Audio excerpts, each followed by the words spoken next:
So, dear students, let us continue with the ls command. So, we are discussing the minus L option of the ls command.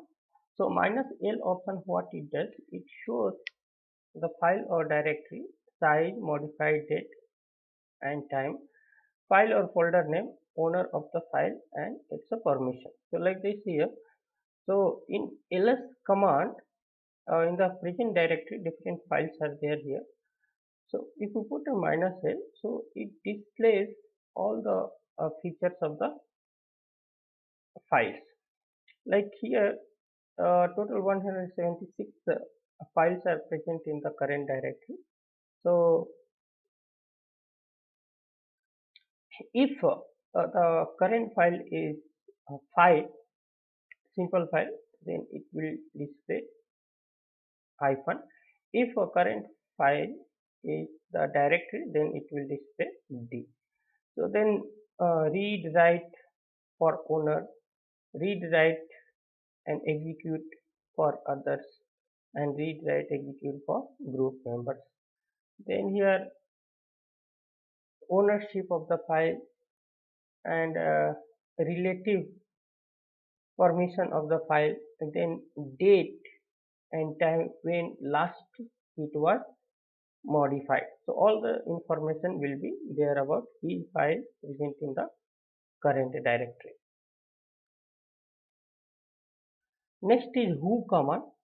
So the Linux who command lets you display the users that are currently logged into your Unix computer system.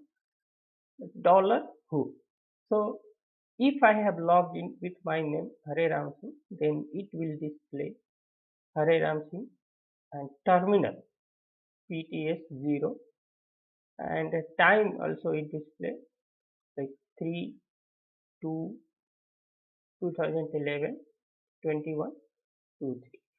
IP address shown here. Then next is date with no option. So simply it displays the current date with no option. The date command displays the current date and time, including the abbreviated day name, abbreviated month name, day of the month, time separated by colon, the time zone name and year. This here, uh, today's date, then month name, then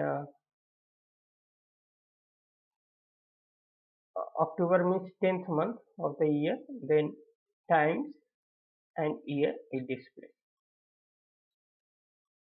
Next is a password command in Linux is used to change the user account password. Now just here see password options user. So suppose you want to, if any user wants to change its password, it can use the password command passwd. So it will display you changing password for HP.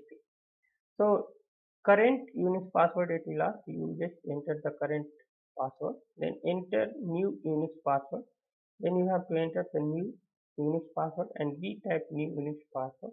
Once you retype the same whatever you have typed here in the enter new Unix password, then your password updated successfully and your password will be changed. Combining two or more commands on the command line is also known as command chaining. Now, what is a command chaining? If you execute more than one command in the same line, then it is called combining command or command chaining. Like just see here three commands we want to execute in the same line: ls, pwd, and whoami.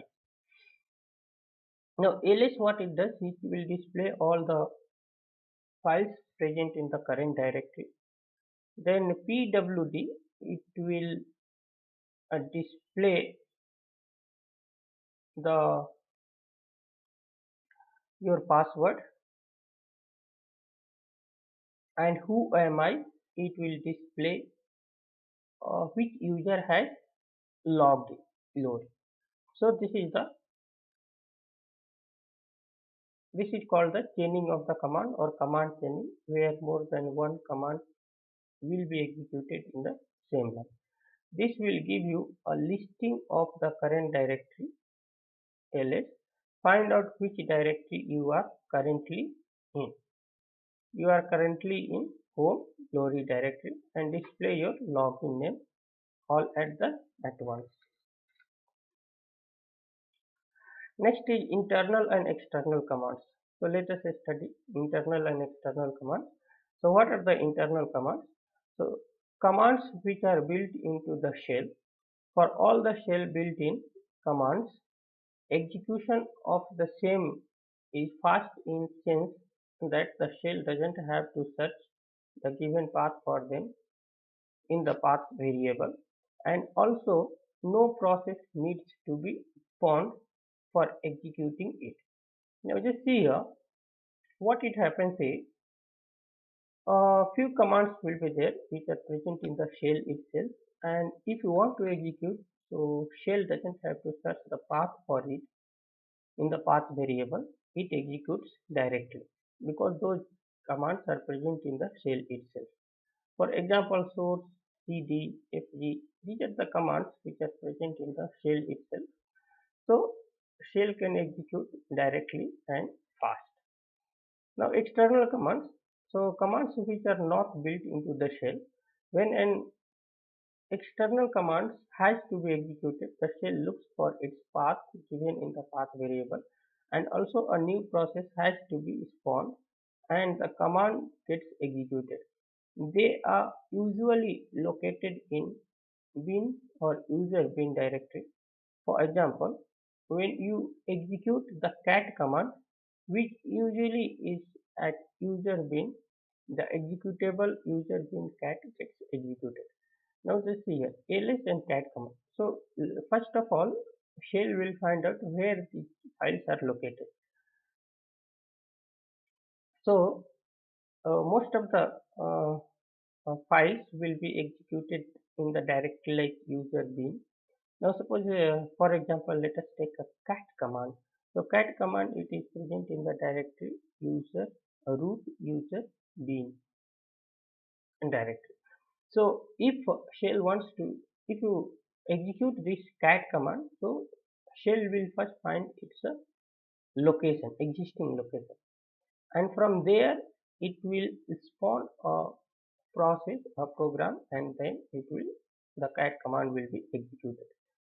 Next, suppose since ls is a program or file having an independent existence in the bin directory, it is branded as an external command. That actually means that its ls command is not built into the shell, since it is built in outside of the shell in the bin directory, and these are executable present in a separate file. In simple words, when you will key in the ls command to be executed, it will be found in bin directory. So here ls command will be considered as an external command. For source, cd, these are not external command, these are internal command because these will be present in the shell itself. Now suppose ls is an independent command exists in bin directory, so ls is bin ls, and similarly cat is also, it is present in the bin directory. So here ls and cat both are called external commands.